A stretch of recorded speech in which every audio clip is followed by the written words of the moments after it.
mate. You okay? Yeah, good. Hey, Ben. Good to see you. And you? How are you feeling after that? Because obviously you had a massive chance early on. The game plan then appears to be working, and then you give Liverpool a goal, but then show that response and really give Liverpool a fright in the second half, albeit you obviously wanted to give them more a fright tonight. Yeah, I'm not sure scoring early against Liverpool is the greatest of ideas, poking the bear. So, listen, the narrative, the press conference before, even the interviews before the game, you can sense that we're just here to make the numbers up. You could sense that the narrative was this is going to be a pretty comfortable evening for Liverpool. Not that is our determination or that is our emotion. Our emotion is to do well individually, collectively, and for our football club, be competitive. I think we knew how the game was going to go.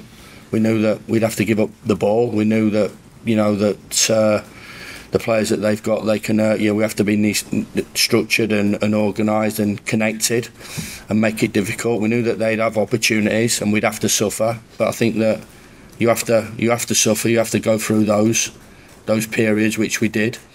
Stay in the game, take the game deep.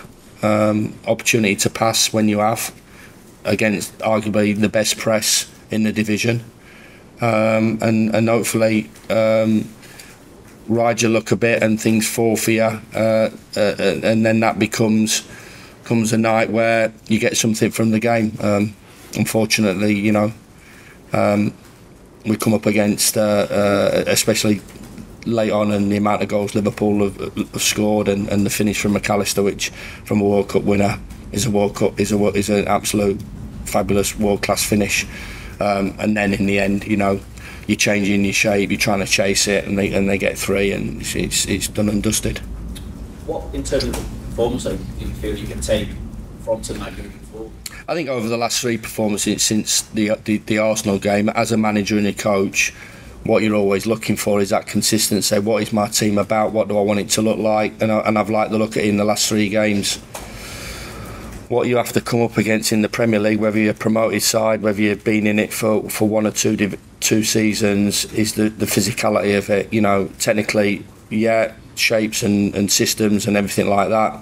The best operators in the world are managing and coaching at this level.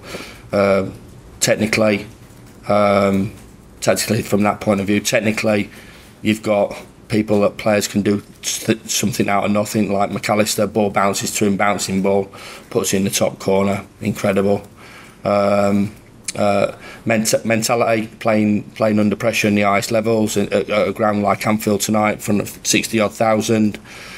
Going into the last 10 games of the season, don't come any more difficult than what it does for anybody. Especially Sheffield United and the gulf between two clubs. I just think the physical aspect of the game in the Premier League now, it's took an incredible big step forward.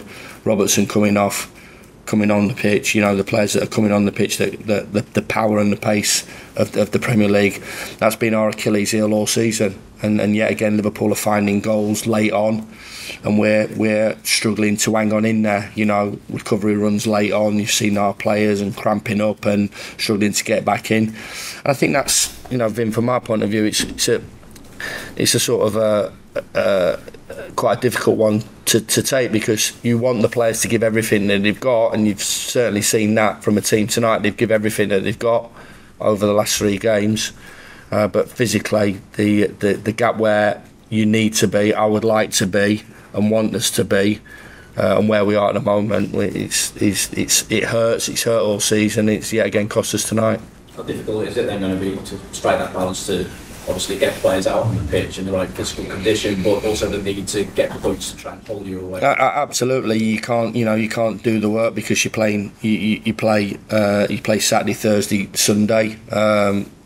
And recovery and players that are picking knocks and picking up little niggles and injuries and whatever, and then and I understand everybody has injuries, but everybody has injuries and everybody has the squads that they've got. So we need to be at our most robust best and not have the amount of injuries that we've had, and everybody being on the same page from that point of view. So yeah, it's difficult, but like I said, I'm getting some consistency out of the team since the Arsenal sort of defeat, and knowing what I'm getting from the players is crucial.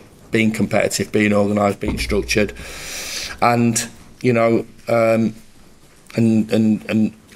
giving opposition teams problems, which we certainly have over the last 3 games. Cheers, Vim.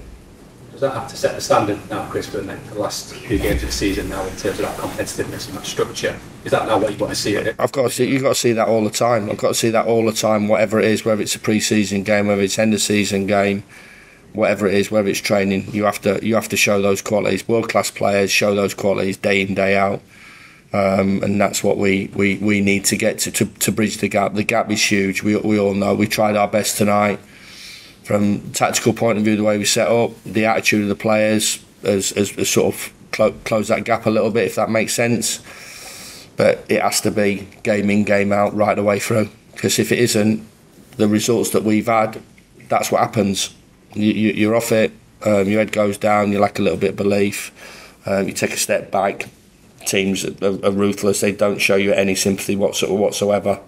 And if we were like that tonight, then it would have been what everybody thought here. The most ardent Sheffield United supporters would have said that, you know, it would have been a stroll, and it would have been 3 or 4 and Liverpool on the way to another comfortable home win. And I'm not so sure that was the narrative from everybody after seeing that game tonight. Yeah, a lot of focus and talk about Ivo after that first goal. How did you see it, and how Listen, he made some mistake. He could go anywhere. Yeah. Unfortunately, it's ricocheted. He's made mistakes. Took too long. Fair play to the boy that's Nunez has gone and shut him down. But that ball can go anywhere, and unfortunately, it goes in the back of the net. So I'm not looking at that. Everybody makes mistakes. McAtee's mistake is just as big as the one at the top of the pitch. You know, forwards miss goals, midfield players misplaced passes, missed tackles. Goalkeeper makes a mistake, usually goes in the back of the net. I'm looking at his reaction. I thought his reaction was excellent. You can take confidence, Chris, from some elements of performance against, you know, a big football club. A big, I would say, the biggest, or in world football as well. I've seen teams being absolutely dismantled. I came and watched Liverpool versus Roma a few years ago, and absolutely dismantled them. They can take anybody to the cleaners. So we understand that. So second half against Man City, it's just they're just world class operators, and a manager that and a crowd that's absolutely united and are together in terms of trying to achieve what they want to achieve, which obviously is a Premier League title in his final year. All good. All right, guys. All the best. See you later.